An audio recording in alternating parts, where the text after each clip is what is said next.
الرجيم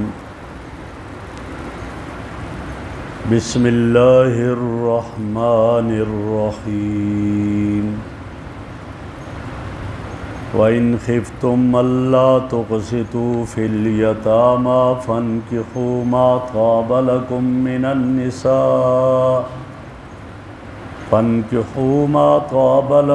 من النساء مثنى وثلاث ورباع فإن خفتم ألا تعدلوا فواحدة أو ما ملكت أيمانكم ذلك أدنى ألا تعولوا وإن خفتم ألا تقسطوا في اليتامى، اور اگر تمہیں یہ ڈر اور یہ خوف ہو کہ تم ان یتیم بچیوں میں عدل اور انصاف نہیں کر سکو گے، فَانْكِحُوا مَا طَابَ لَكُم مِّنَ النِّسَاءِ، تو نکاح کر لو اور عورتوں سے جو تمہارے لیے حلال ہوں اور پسندیدہ ہوں، 2 سے 3 سے اور 4 سے۔ فَإِنْ خِفْتُمْ أَلَّا تَعْدِلُوا، اور اگر تمہیں خوف ہو کہ تم ان میں عدل اور انصاف قائم نہیں کر سکو گے، فَوَاحِدَةً، تو پھر ایک ہی عورت سے نکاح کر لو، أَوْ مَا مَلَكَتْ أَيْمَانُكُمْ، یا اپنی جو ہے نفسانی خواہشات اپنی باندی سے پوری کر لو۔ ذَلِكَ أَدْنَىٰ، یہ بہت قریب ہے اس بات کی، اللہ تعولوا، کہ تم ایک طرف نہ جھک پڑو۔ میرے محترم بزرگوں اور دوستو، نبی اکرم صلی اللہ علیہ وسلم پر جب قرآن کریم نازل ہو رہا تھا تو اس وقت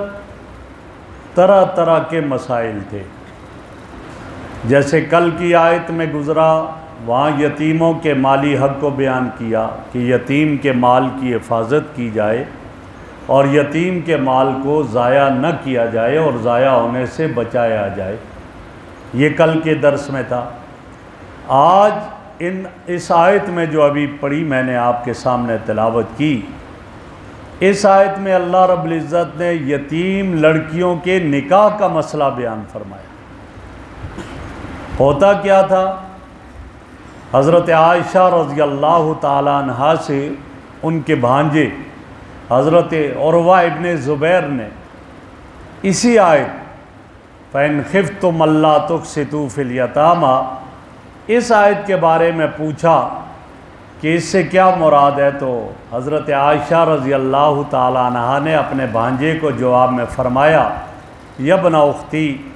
اے میری بہن کے بیٹے، اے میرے بھانجے، اللہ نے یہ آیت یتیم لڑکیوں کے بارے میں نازل فرمائی اور اس کے ذریعے ان کے حقوق کو تحفظ دیا، ان کے حقوق کو تحفظ دیا۔ اور کیا ہوتا تھا، کیونکہ جب قرآن نازل ہو رہا تھا تو نزول قرآن کے زمانے میں وہ لڑکی جس کا باپ فوت ہو گیا، اب اس کا سرپرست اس کا یا چچا زاد بھائی بن جاتا، تایا زاد بھائی، ماموں زاد بھائی بن جاتا، اب یہ اس کا سرپرست ہے۔ تو وہ دیکھتا اگر یہ لڑکی خوبصورت ہے، حسن و جمال والی ہے اور مال و دولت والی ہے، تو یہ آدمی نہیں چاہتا تھا کہ یہ باہر گھر سے چلی جائے، خود اس سے شادی کر لیتا، ایک اس وجہ سے کہ حسن و جمال والی ہے، اور دوسرا اس وجہ سے کہ اس کے پاس یہ مال و دولت ہے، یہ باہر نہ جائے، لہٰذا یہ میرے پاس ہے۔ اور پھر اس کے ساتھ یہ ہوتا تھا کہ ان کا مہر جتنا ہونا چاہیے مہر نہیں مقرر کرتے اور مہر نہیں دیتے تھے اور ان کے حقوق ادا نہیں کرتے تھے اور بس اپنے پاس اس طرح روکے رکھتے، اور یہ اللہ کو یہ ادا پسند نہیں آئی، یہ زیادتی تھی۔ اور کبھی یہ کرتے تھے کہ دیکھتے کہ یہ حسن و جمال والی نہیں ہے، البتہ مال و دولت والی ہے، تو اس کی شادی خود بھی نہیں کرتے تھے اپنے اس سے، اور کسی سے باہر کرنے میں نہیں دیتے تھے کہ یہ مال باہر نہ چلا جائے۔ چنانچہ اس آیت کے شان نزول میں لکھا، صحیح بخاری شریف کی روایت ہے، حضرت عائشہ صدیقہ رضی اللہ تعالیٰ عنہ فرماتی ہے، ایک آدمی تھا تو ایسا ہوا کہ اس کا ایک باغ تھا اور ایک یتیم بچی اس باغ میں اس کے ساتھ شریک تھی، اس کا بھی حصہ تھا اس باغ میں۔ اس نے اس بچی سے نکاح کر لیا، اور نکاح تو کر لیا، نکاح کر کے مہر دینا دور کی بات، اس نے وہ باغ میں جو اس بچی کا حصہ تھا وہ بھی اپنے قبضے میں لے لیا۔ جب یہ بھی قبضے میں لے لیا تو اس پر اللہ رب العزت نے یہ آیت اتاری اور یہ فرما دیا کہ وَإِنْ خِفْتُمْ أَلَّا تُقْسِطُوا فِي الْيَتَامَىٰ، اگر تمہیں یہ خطرہ اور خوف ہے تم یتیم بچی جس سے نکاح کرنا چاہتے ہو اس کے ساتھ جو ہے عدل نہیں کر سکو گے، انصاف نہیں کر سکو گے، اس کا مال اپنے قبضے میں لے لو گے اور اس کا مہر نہیں اس کو ادا کرو گے، جب یہ ہو رہا ہے تو پھر تم ان سے کیوں شادی کرتے ہو؟ پھر تم نہ کرو اس سے شادی، بلکہ باہر جہاں شادی کسی اور سے کروا دو اور انہیں دے دو۔ ہاں تم کیا کرو؟ فَانْكِحُوا مَا طَابَ لَكُم مِّنَ النِّسَاءِ مَثْنَىٰ وَثُلَاثَ وَرُبَاعَ، تو پھر اس کے علاوہ اور عورتیں جو تمہیں اچھی لگیں، پسند آئیں، حلال ہیں تمہارے لیے، ان سے شادی کر لو۔ 2 سے بھی کر سکتے ہو، 3 سے بھی کر سکتے ہو اور 4 سے بھی کر سکتے ہو۔ تو 4 تک جو ہے وہ نکاح میں رکھنے کی اجازت ہے بیک وقت، 4 سے زیادہ نکاح میں رکھنے کی اجازت نہیں ہے، 4 تک نکاح میں رکھ سکتا ہے،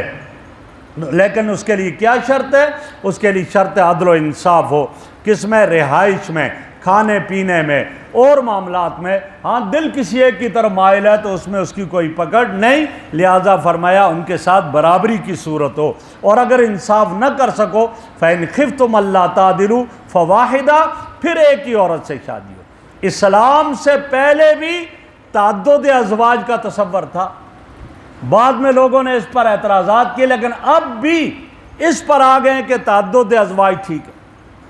آدمی کی 3 کیفیتیں ہوتی ہے، ایک یہ ہے کہ ایک آدمی مالی طور پر بھی کمزور ہے، جسمانی طور پر بھی کمزور ہے، ایک ہی شادی کر لے۔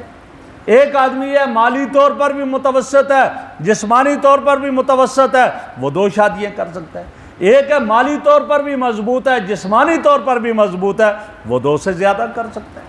4 تک کی اجازت ہے، 4 سے زیادہ نکاح میں بیک وقت رکھنے کی اجازت نہیں۔ ہاں وہ اس کا انتقال ہو جائے، طلاق کو دے دے، پھر آگے دوسری سے کر سکتا ہے، لیکن 4 سے زیادہ نہیں۔ میں نے عرض کیا کہ اسلام سے پہلے بھی تعدد ازواج کا یہ رواج تھا اور یہ سلسلہ چلا آ رہا تھا۔ چنانچہ حضرت غیلان ابن اسلمہ ثقفی رضی اللہ تعالیٰ عنہ جب مسلمان ہو گئے، ایمان لے آئے، اور زمانہ کفر میں ان کی 10 شادیاں تھیں، ان کی 10 بیویاں تھیں۔ جب زمانہ کفر میں آپ اسلام لے آئے اور نبی اکرم صلی اللہ علیہ وسلم کی خدمت میں حاضر ہوئے تو آپ صلی اللہ علیہ وسلم نے فرمایا کہ تم 4 کو اپنے نکاح میں رکھ لو، جن 4 کو چاہتے ہو باقیوں کو طلاق دے دو اور باقیوں کو فارغ کر دو۔ اور ایسا ہی وہ انہوں نے 4 کو اپنے نکاح میں رکھا 10 میں سے، اور باقی 6 کو انہوں نے چھوڑ دیا۔ اسی طرح ایک اور صحابی قیس بن الحارث، یہ پہلے اسلام میں نہیں تھے،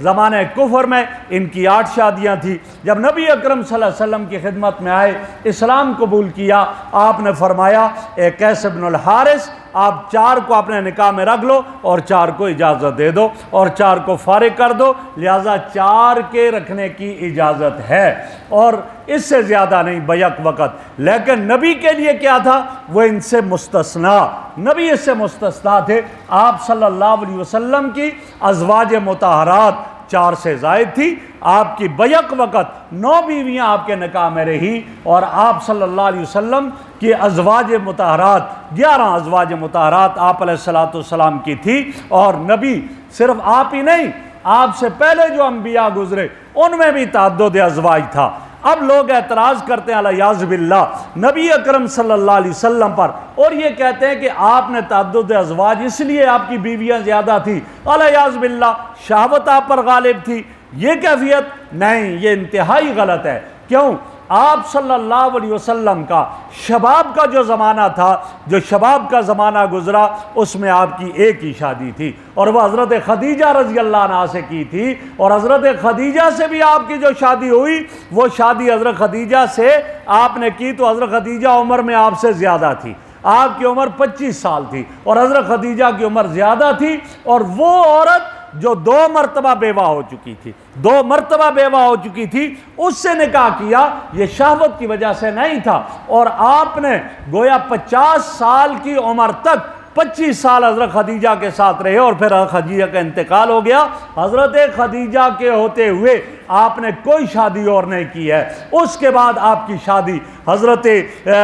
آپ کی شادی جو ہے وہ ایک ام المومنین سے ہوئی، حضرت سودا رضی اللہ عنہا سے ہوئی، اور اسی طرح آپ صلی اللہ علیہ وسلم کی شادی حضرت عائشہ رضی اللہ عنہا سے ہوئی، اور حضرت آپ کی ازواج مطہرات میں سے ایک حضرت عائشہ رضی اللہ تعالیٰ عنہا ہے جو کنواری کی حیثیت سے آپ کے نکاح میں آئیں، باقی جتنی ازواج مطہرات تھی یا بیوہ تھی یا مطلقہ تھی جو آپ کے نکاح میں آئیں۔ اور تعدد ازواج کی وجہ کیا، حکمت کیا تھی؟ حکمت یہ تھی کہ ہمارے نبی صلی اللہ علیہ وسلم کی مبارک زندگی کو نمونہ قرار دیا۔ قرآن نے کیا کہا؟ لَقَدْ كَانَ لَكُمْ فِي رَسُولِ اللَّهِ أُسْوَةٌ حَسَنَةٌ، کہ حضور کی زندگی میں تمہارے لیے نمونہ ہے۔ آپ کی نجی زندگی، آپ کی اجتماعی زندگی، آپ کی انفرادی زندگی نمونہ تھی، لہذا خلوت کا، گھر کے اندر کا آپ کی زندگی کا بہت بڑا حصہ ہے، اور وہ کس سے پتہ چلا؟ آپ کی ازواج مطہرات سے پتہ چلا،